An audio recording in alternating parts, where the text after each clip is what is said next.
തൃശൂർ പൂരത്തിന് മുന്നോടിയായി പോലീസിന്റെ സഹകരണത്തോടെ ഫയർഫോഴ്സ് മോക്ക് ഡ്രിൽ നടത്തി.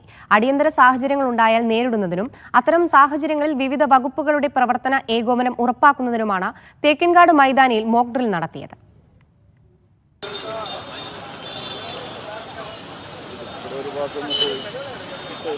തെക്കേ ഗോപുര നടയ്ക്ക് മുൻപിൽ പെട്ടെന്ന് തീപിടുത്തമുണ്ടായി. നിമിഷനേരം കൊണ്ട് അഗ്നിരക്ഷാസേനയുടെ വാഹനമെത്തി. മൈതാനത്തിന് ചുറ്റും സ്ഥാപിച്ചിട്ടുള്ള ഹൈഡ്രന്റുകളിൽ നിന്നും ഓസുകൾ കണക്ട് ചെയ്ത് വെള്ളമൊഴിച്ച് തീ കെടുത്തി. തൊട്ടുപിന്നാലെ ആൾക്കൂട്ട തിരക്കിൽ ഒരാൾ കുഴഞ്ഞു വീണാൽ സ്വീകരിക്കേണ്ട അടിയന്തര പ്രവർത്തനങ്ങളുടെ മോക്ക് ഡ്രില്ലും ഉണ്ടായി.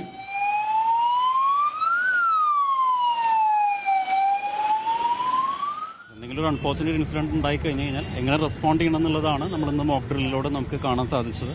ഇപ്പോൾ ഒരു അൺഫോർച്ചുനേറ്റ് ഫയർ അല്ലെങ്കിൽ ഇപ്പോൾ ഒരു സ്റ്റാമ്പേഡ് ഇൻസിഡന്റ് ഇതൊന്നും ഉണ്ടാവില്ല, പക്ഷേ എങ്ങാനും ഉണ്ടായിക്കഴിഞ്ഞാൽ എങ്ങനെ റെസ്പോണ്ട് ചെയ്യണം എന്നുള്ളതാണ് നമ്മളിന്ന് ചെയ്തിരിക്കുന്നത്. വളരെ സക്സസ്ഫുൾ ആയിട്ട് തന്നെ എല്ലാ ഡിപ്പാർട്ട്മെന്റിന്റെയും കോർഡിനേഷനോടുകൂടി തന്നെ നമുക്കത് വിജയകരമായിട്ട് പൂർത്തിയാക്കാൻ കഴിയും. പൂരം മൈതാനിയിലെ രക്ഷാപ്രവർത്തന സാമഗ്രികളുടെ പ്രവർത്തനവും പ്രവർത്തനക്ഷമതയും പരിശോധിക്കുക, രക്ഷാപ്രവർത്തന വഴികൾ കൃത്യമായി ബന്ധപ്പെട്ട വകുപ്പുകൾക്ക് ബോധ്യപ്പെടുത്തുക, വാഹനങ്ങൾ, ഉപകരണങ്ങൾ എന്നിവയുടെ കാര്യക്ഷമത പരിശോധിക്കുക തുടങ്ങിയ കാര്യങ്ങൾ മുൻനിർത്തിയായിരുന്നു മോക്ക് ഡ്രിൽ സംഘടിപ്പിച്ചത്. മീഡിയ 1 തൃശൂർ.